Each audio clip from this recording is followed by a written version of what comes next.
What's up, guys? New video? Been a while. Yes, I know. Blah blah. I'll make a video on why it's been a while. But Apple made an iPhone this year that I think is the best iPhone they've made in a long time, but nobody's buying it. What is it? I'll let you know.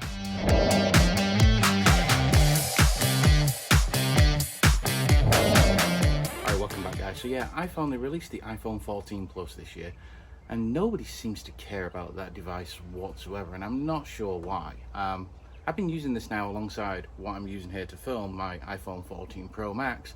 Don't get me wrong, I really like the Pro Max. It does a lot of things for me, but I could very easily get by with the iPhone 14 Plus, and I'm just shocked that nobody seems to care about this device whatsoever. Whoever I speak to, they're just like, nah, I'd buy a Pro Max, or nah, I'd buy a regular 14. So it kind of threw me off a little bit. So a little bit about the iPhone 14 Plus. Most people know everything about it.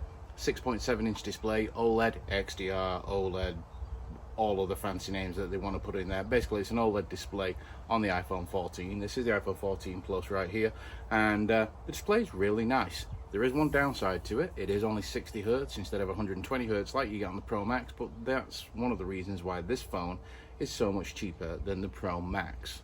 Doesn't have the dynamic island. It has the notch like the iPhone 13, 12 and every other iPhone before it that's had the full display, which again doesn't bother me. I'm used to it.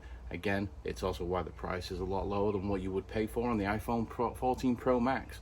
So yeah, one thing people are like is it's running the same system on a chip that was used in the iPhone 13. Kinda. So yes, it is still the A15 Bionic, but it does have the photonic engine put in there this year, and it also has an extra core for the GPU. Whether you're even going to notice that, I do not know. I know I don't personally, but it is in there, so it should help with gaming and anything graphically more heavy. So yeah, it's not just the same A15 as last year. Well, probably 95% of last year's, but it is slightly upgraded. So yeah, there's that. Cameras on this thing are decent. They're very good actually when it comes to daytime photography. They do need light, these cameras. I mean, in low light they do okay, but there is some noise in there. But when you have good lighting like outside today, then yeah, they really do take some good pictures. This is just basic video from the front facing camera on the 14 Plus, so it does a good job, as you can see. I mean, everything's looking good. Excuse this is going to had a bit of a clear out. Speakers on this thing are really good as well. Surprisingly, they do have depth. They're not quite as good as the iPhone 14 Pro Max, but they're still very, very good. Some of the best speakers that you're going to find on a cell phone, any cell phone, Android or iPhone. So yeah, if it comes to you using this for media and you're not using headphones, then you're probably going to be really happy with the sound that comes out of the iPhone 14 Plus. So, I mean, you're listening to it being picked up by the microphone plugged into my iPhone, so you're not really going to get a true definition of the sound. It's not going to be true to what you're going to hear in person. But here's me. It's spoken word. It's not music, because obviously music, YouTube don't like us using music. But this is one of my older videos. It's big and it's heavy, and it's not me. It's that back there. That is the new Sony SRS XP700. I love the way Sony name things. This thing is a behemoth. It's actually a wireless Bluetooth speaker, but obviously you can use it plugged in as well. But the fact that it can be used wirelessly is also awesome. Anyway, I'll get more onto it in a minute. I'll let you know. There's that. The sound on it is really good for spoken word. Also with the display. Display does get pretty bright. So I'm out here. All right, I'm under my porch right now at the moment, but it is like 96 degrees here in Panhandle of Florida. And the screen does get plenty bright enough. I can see the icons, no problem. Every now and then, if I'm in direct sunlight, I may have to put my hand over the screen just to look at it. But it does work very well. Like I say, it's still 60 Hz, but it's still super smooth. Apple, because they do this thing with the transitions where they have any, it's like zero transitions. Everything still is really snappy. Now, if you use an iPhone 14 Pro or Pro Max next to it, or any device with a 120 Hz display, you are going to tell. But if you're just using it as a regular phone, your only phone, then you're not really going to notice any difference. It's still silky smooth like iOS always has been. So yeah, display on it is really good. Speakers are really good. Let's talk about the battery. That thing for me is killer. So the battery in this is around 4,300 milliamps hours. maybe just over 4323, I think I read somewhere. Apple don't like to give that away. I believe it has 6 gig of RAM in this as well. Just throwing it out there.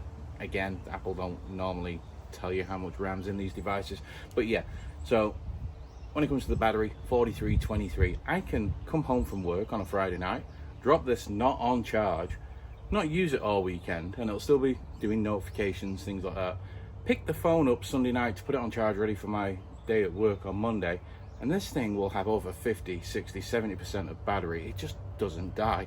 This phone, if you're somebody who's worried about battery life when it comes to your devices, this is going to remove all that fear.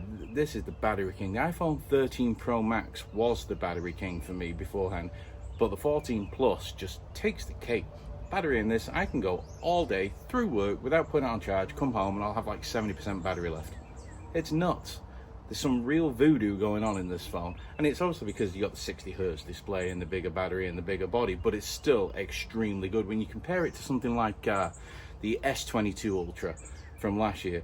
This absolutely smokes the battery life on that. S23 was a bit different. It has a much bigger battery than what's in this, but if you compare it to that, the battery in this is still lasting longer than what it did in my S23 Ultra. So battery life on this is superb.